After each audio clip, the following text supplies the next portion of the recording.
Developed by NeoWiz Games and Round 8 Studio for multiple platforms, Lies of P is the latest sensation among masochists, better known as fans of the Souls series and other FromSoftware titles. This game has everything it needs to be a great Souls-like: a frantic combat system, interconnected locations, a wide variety of weapons to choose from, merciless enemies, a waifu to level us up, and most importantly, poisonous swamps. It's true that the developers were heavily inspired by FromSoftware's work when creating this game, but Lies of P still presents enough unique features to distinguish itself from its peers. Still, ask yourselves, are these differences big enough for Lies of P to be as good, or even better than Dark Souls and its spiritual successors? Well, here's my review of the game. I hope you enjoy this video. The most notable aspect of Lies of P is that it's loosely based on The Adventures of Pinocchio by Carlo Collodi. And by loosely based, I mean, it just takes the characters from the classic children's story and throws everything else out the window. Lies of P is, essentially, a retelling of Pinocchio that presents a version of the famous puppet story that's almost as dark and disturbing as, well, the original story, I suppose. Lies of P is set in a city called Krat, where its founders discovered a strange mineral called ergo, which they used as a power source to bring puppets to life, puppets that would serve the citizens. This invention single-handedly transformed Krat from a modest and impoverished coastal city into a bustling city of wonders. However, one day, the once peaceful puppets became violent and began brutally killing any human they came across, with no explanation. This is where we come in, or more precisely, P, Geppetto's mechanical puppet, who awakens with the hope of finding his father amidst the chaos and madness. And just like the Pinocchio from the original story, we also embark on a journey to become a real human. But instead of doing so through education and avoiding deceit, we'll face murderous machines and unspeakable horrors. However, there's something that makes P a special puppet. Unlike the others, he can lie. Lies is undoubtedly the core of Carlo Collodi's story. But unlike the original Pinocchio, whose nose gave him away as a puppet if he lied, here, what makes you human is precisely lying, which is in fact one of the game's core mechanics. As you explore the city of Krat, you'll encounter various NPCs with whom you can interact. During these interactions, you may be presented with multiple dialogue options. Depending on whether you follow your puppet programming and tell the truth or lie in your responses, you can receive certain rewards and even alter the course of the story, leading to one of the game's 3 possible endings. This is one of the main draws of Lies of P, as the weight of your actions and decisions enriches the game, giving it more replayability for future playthroughs. Personally, I think it's not so much the story itself that makes Lies of P captivating, but rather the background of this reimagining of the original tale, its characters, its myths, and how these elements mix together with the gameplay. We control this puppet that travels through all of Krat, fighting various enemies with the tools the game puts at our disposal. At the start of our playthrough, you'll have the opportunity to select an initial archetype, which consists of a starting weapon and predefined attributes that suit different playstyles. However, as you progress, you'll find other weapons and increase your character's attributes through ergo, which also functions as the game's currency. And of course, this currency is earned by defeating enemies or selling items you don't need. Obviously, due to its dark atmosphere, confined environments, fast-paced gameplay, and minimalist UI, along with other typical Souls-like elements, like dropping your currency upon death and having only one chance to retrieve it, comparisons to Bloodborne were inevitable. In fact, many people quickly labeled it a cheap copy of Bloodborne, while its defenders argue that, although it aesthetically resembles FromSoftware's title, it's unique enough to stand on its own, and some even find it just as good or better than Bloodborne in certain aspects. However, if you ask me, I'd say Lies of P isn't a copy of Bloodborne. It's a copy of Sekiro. Let me explain. Yes, visually the city of Krat strongly resembles the streets of Yharnam, but the flow of combat actually feels much closer to Sekiro, Shadows Die Twice. This is due to the game's heavy emphasis on parries or deflecting enemy attacks and stunning them to unleash a critical blow. Now, addressing the claim that Lies of P is better than these titles in terms of gameplay, I have to disagree with its defenders. First, let's make it clear that this game is my favorite Souls game, even over Elden Ring. I enjoyed almost my entire playthrough like a kid. But I have to admit that the game's difficulty on day one was way too exaggerated. Many say that the hardest bosses are Laxasia or the Archbishop, but for me, without a doubt, it was the damn King of Puppets. His resistance in his first phase was way too much, and when you finally beat him and reached the second phase, you were greeted with the Waterfowl Dance, Romeo Edition. I'm not ashamed to say it took me 3 days to beat him.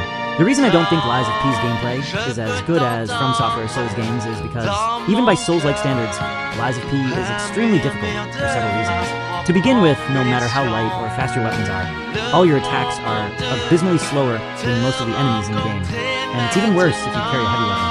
If you were one of those who preferred high damage but heavy weapons, let me tell you that this type of weapon is simply not viable because the game doesn't have a hyper armor system to protect you, making you vulnerable and prone to being interrupted during your attacks. It also doesn't help that many enemies and bosses have fury attacks that, in addition to being unblockable, come with tracking to make them nearly impossible to dodge. However, the biggest issue is learning how to parry. Until you master the timing to deflect their attacks, it's practically impossible to deal with them, especially when enemies trick you with delayed timing and ambiguous animations.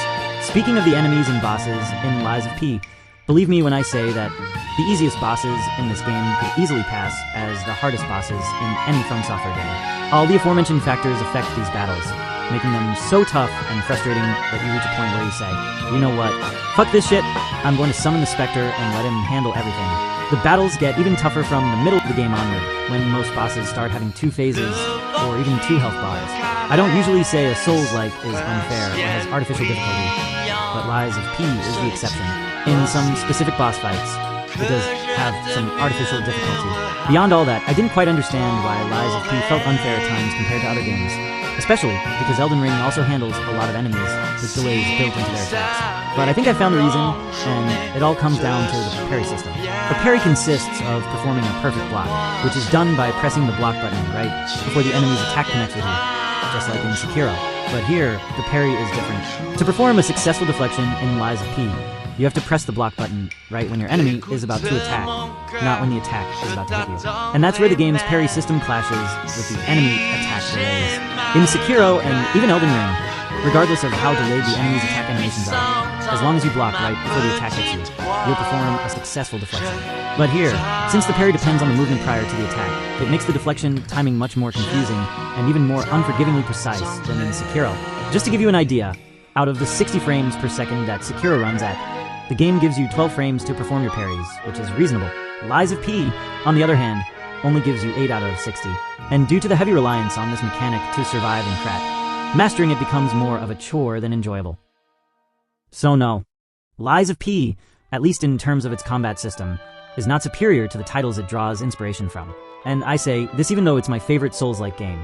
Even with all these flaws, I still find its gameplay as fun as any Souls game, maybe even more.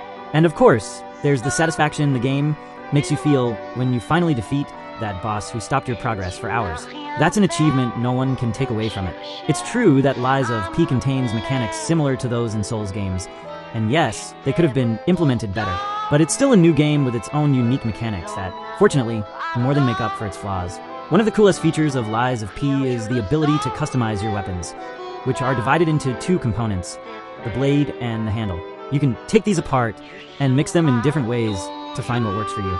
Making these combinations not only changes the appearance of your weapon, but also its stats, attack behavior, and fable arts, which are the special abilities each weapon and handle have. And of course, you can also upgrade both the blade and the handle to maximize their combined stats. For example, the pipe wrench is an incredibly powerful weapon, but it's also very heavy and slow. So if you take off the blade and attach it to the police baton handle, you'll have a weapon with better mobility, but almost the same damage level. In theory, allowing the player to mix and match any type of weapon to create interesting combinations is a good idea. But in practice, you won't use this system that often. I mean, I think there's a good reason why these weapons are shaped the way they are, because with just a few exceptions, combining certain blades and handles sometimes results in an awkward weapon that was better left unchanged. And since special weapons obtained from bosses can't be dismantled, the number of interesting combinations is significantly reduced. Still, if you're patient and experiment, you'll eventually find your dynamic duo. Something truly useful about these weapons is the game's durability mechanic. Yes, your weapons tend to wear down quickly, but instead of having to go all the way to the blacksmith every time they break, as in other titles, in Lies of P, you can repair them while traveling using a grindstone attached to your Legion arm, which is extremely practical. Speaking of which, this prosthetic on P's left arm is the equivalent of the prosthetic arm and tools from Sekiro, but better. The game features a wide variety of Legion arms, each with its own unique ability to assist you in combat. There's an arm that shoots a cable to hook and pull enemies towards you, an arm that charges and releases an electric shock that briefly stuns your opponents, a flamethrower arm that lets you burn your enemies, a mini cannon that fires explosive projectiles, among others. Perhaps the best thing about these arms, aside from being able to upgrade them, is that instead of being limited by the amount of ammunition you carry, there's a gauge that indicates how much more you can use them, and it regenerates through consumable items or by resting at the Stargazers, which are this game's bonfires. So, extra points for Lies of P for this.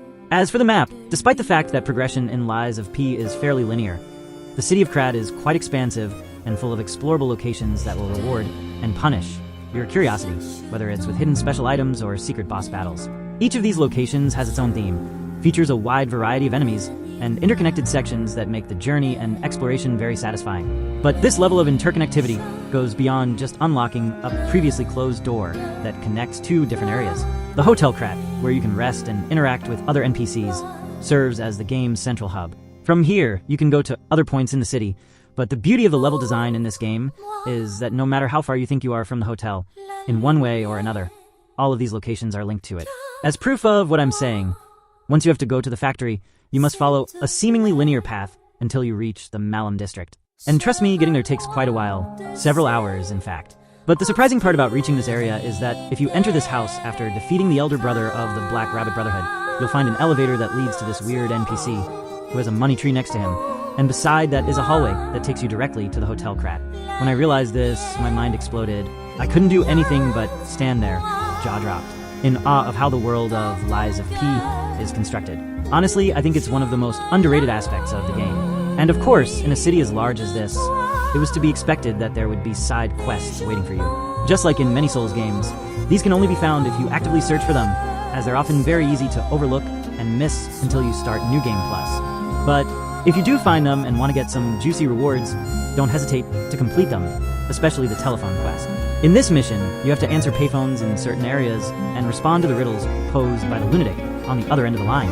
If you answer correctly, he'll reward you with the key to a secret room where you can find rare items or new outfits for P.